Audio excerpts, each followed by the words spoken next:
Welcome back to Suman TV. ప్రస్తుతం మనతో పాటు ఉన్నారు analyst, TEDx speaker, legendary award winner in real estate doctor Nandi Rameshwar Rao గారు. సార్తో మాట్లాడదాం. నమస్తే సార్. సార్, ట్రంప్ మనం చాలా వీడియోస్ చేస్తూనే ఉన్నాం. ఇప్పుడు రీసెంట్గా చూసుకుంటే H1B వీసా రూల్స్లో మార్పులు చేర్పులు జరుగుతున్నాయి. ఇంకా డిపెండెంట్ వీసా ఎవరైతే ఉన్నారో వాళ్ళకి కొంచెం టెన్షన్ అని చెప్పేసి అంటున్నారు. డిపెండెంట్ వీసా ఉన్న వాళ్ళు మరి రెన్యువల్ చేసుకుంటే చేసుకోకపోయినా వచ్చే ప్రమాదాలు ఏముంటాయంటారు ఒకసారి? ట్రంప్ వచ్చిన దగ్గర నుండి చాలా మందికి గుండెల్లో రైలు పడరు. ఇంతవరకు ఇండియాకి పరిగెట్టి ఇప్పుడు అమెరికా వరకు కూడా పరిగెడతారు. ఎందుకంటే ఆయన ప్రెసిడెంట్ అయ్యి దాదాపు 2 నెలలు hours. I think 20 correct 2 months అనుకుంటా. 21 ఇవాళ 21 కదా. So 2 months correct time set అయింది. ఈ 2 months లో కొన్ని అలజడులు బాగా క్రియేట్ చేశాడు.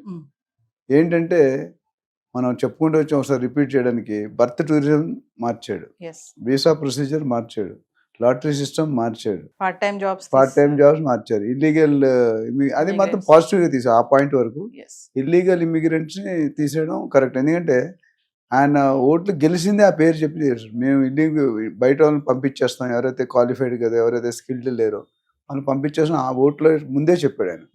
సో అది ఆయన కంట్రీ కోసం ఆయన స్వార్థం ఉండడం తప్పలేదు.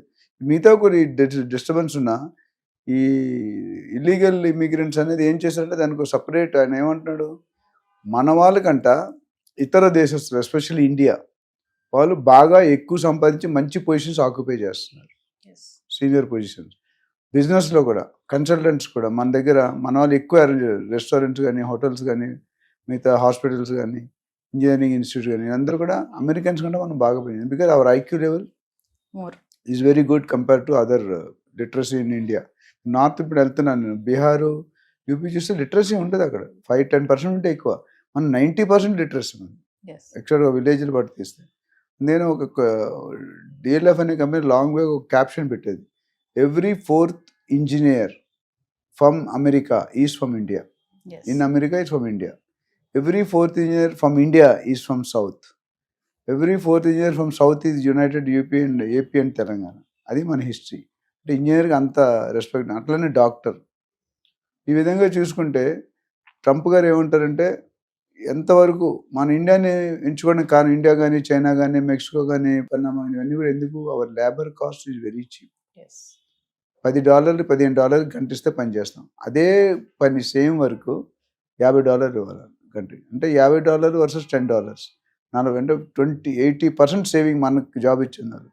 కానీ అక్కడ ఏమైందంటే ఈ ఫేక్ సర్టిఫికెట్స్, కన్సల్టెన్సీ ద్వారా మ్యానిపులేటింగ్, డబ్బులు ఇచ్చి వెళ్ళడం, గ్యామ్లింగ్, ఇవన్నిటిలో అవుట్పుట్ పడిపోతుంది. అక్కడ వాళ్ళు కూడా ఎఫిషియన్సీ పడిపోయి, ఇప్పుడు మంచి యాంకర్లు అయితే సుమన్ టీవీకి వ్యూస్ రావు కదా. వ్యూస్ రానప్పుడు మీకు రెవెన్యూ ఉండదు. రెవెన్యూ అయితే మీరు తీసేయాలనుకుంటారు. అదే మీరు మంచిగా చేస్తుంటే మీకు ఇంకా అప్రిషియేట్ చేసి ప్రమోషన్ ఇచ్చి ఇంక్రిమెంట్ ఇస్తారు. అక్కడ కూడా అదేమవుతుందంటే ఈ బయటకు వచ్చింది. దాంతోపాటు మన ఎలాన్ మస్క్ మెయిన్ రీజన్, ఆయన ఉన్న వాళ్ళందరూ H1B వీసాల్లోనే ఉన్నారు. ఆయనకి పవర్స్ ఇచ్చిన తర్వాత మామూలు ఏమీ లేకుండా ఆయన ఇరగొడతారు, చింపేస్తాడు మొత్తం. ఇప్పుడు పవర్ డోజ్ అనే డిపార్ట్మెంట్ మొత్తం ఆయన చేతిలో ఉంది. రామస్వామి పక్కకి వెళ్ళిపోయాడు, వేరే గవర్నర్ ఏదో దానికి పంపించారు. సో ఈయన ఇప్పుడు ఈయన ఏది చెప్తే తానా అంటే తందానా అన్నారు ట్రంప్. ఎందుకంటే ఈయన ఎలక్షన్, ఈయన క్యాంపెయిన్ వల్లే ఆయన పెరిగాడు. సో అక్కడ ఇద్దరికి కొద్దిగా వచ్చి క్లాష్ అనే కాంప్రమైజ్ అవుతున్నారు. ఇప్పుడు ఎలాన్ మస్క్ ఏం చేస్తున్నాడు, ఆయన బిజినెస్ ఎస్టాబ్లిష్ అవ్వాలి, ఆయన ప్రకారం ఆయన లాస్ కొన్ని ఉన్నాయి, ట్రంప్ లాస్ కొన్ని ఉన్నాయి, వీళ్ళిద్దరు కలిసి కామన్ లాస్ కొన్ని ఉన్నాయి. ఇప్పుడు ఏమవుతుందంటే డిపెండెన్సీలో జనరల్గా అంతకుముందు ఏమైందంటే తల్లి తండ్రి అక్కడ ఉండి పిల్లలు అక్కడ పుడితే 21 years వరకు డిపెండ్ ఉంటాడు. తర్వాత స్టూడెంట్ వీసా వచ్చేస్తుంది. స్టూడెంట్ వీసా వస్తే ఇంటర్నేషనల్ కెరియర్ స్టార్ట్ అవుతుంది. దాని తర్వాత అక్కడ సెటిల్ అయ్యే అవకాశం. ఇప్పుడు ఏమన్నా పుట్టిన పిల్లలకి అసలు సిటిజన్షిప్ లేదు, గ్రీన్ కార్డు కానీ ఇవన్నీ ఇవ్వరు. మరి వాళ్ళు ఎక్కడికి వెళ్ళాలంటే తల్లిదండ్రుల పిల్లలు అక్కడ పంపించాలా. అది అయిపోయినట్టుంది, February 20 వరకు ఏదో డేట్ ఉంటుంది కదా. కోర్టులోనే ఉంది సార్, ఇంకా ఆర్డర్ రాలేదు. అంత ఈజీ కాదు అది. ఎందుకంటే 150 years బట్టి ఉన్న లాని ఒక్కసారి కదిలించడం అంత ఈజీ కాదు. అంటే ఈవో సైన్ చేస్తాడు ఎగ్జిక్యూటివ్ ఆర్డర్, బట్ ఈవో సైన్ చేసిన ఆర్డర్లన్నీ అమలుపరచాలని ఎక్కడ లేదు. ఎందుకంటే సెనేట్ ఉంటుంది, వాళ్ళకి గవర్నర్ క్యాబినెట్ ఉంటుంది. మనకి ఎట్లయితే ఇక్కడ క్యాబినెట్ ఆమోదించారు అక్కడ కూడా ఆమోదిస్తేనే, లేదా బ్యాక్ టు పెవిలియన్ వస్తుంది. బట్ ఇప్పుడు యాజ్ ఆఫ్ నో హోల్డ్ లో ఉంది. అంటే ఇవ్వనని చెప్పట్లేదు, ఇస్తానని చెప్పట్లేదు. సార్, ఇంకో విషయం ఏంటంటే H1B వీసాకి ఇలాంటి మార్పులు చేర్పులు చేయడం వల్ల అమెరికన్స్ చాలా ఇబ్బంది పడుతున్నారు అనేది ఒక విమర్శ అయితే నడుస్తుంది. దీన్ని ఎలా చూడొచ్చు అంటారు? ఒకటి ఫ్యాక్ట్ గా చెప్పాలంటే మన వాళ్ళు బయట వాళ్ళు ఎక్కువ వచ్చి ఆక్యుపై చేసి వాళ్ళకి జాబ్స్ లేవనేది ఆల్రెడీ అంత ముందు ఉంది. ఉమ్. ఇప్పుడు నేను అమెరికన్స్ కూడా కొన్ని రూల్స్ పెడుతున్నాను.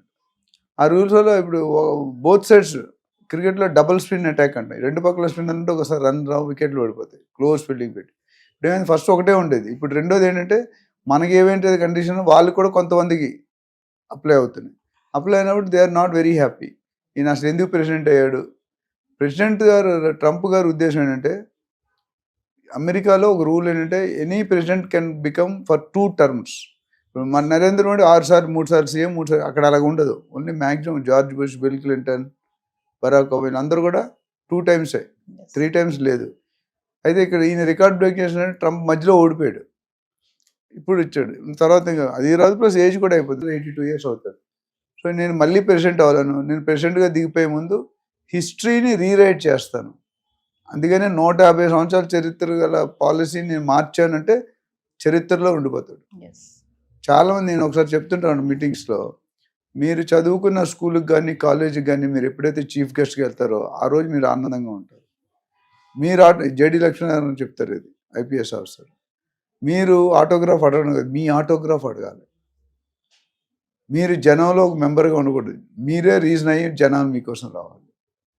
ఈ పాయింట్ చూసుకుంటే చాలా ఇంపార్టెంట్. అంటే లైఫ్లో ఏదో సాధించినట్టు. మన స్కూల్కి మన చీఫ్ గెస్ట్ అంత అదృష్టం, ఎంతమంది వెళ్తారు?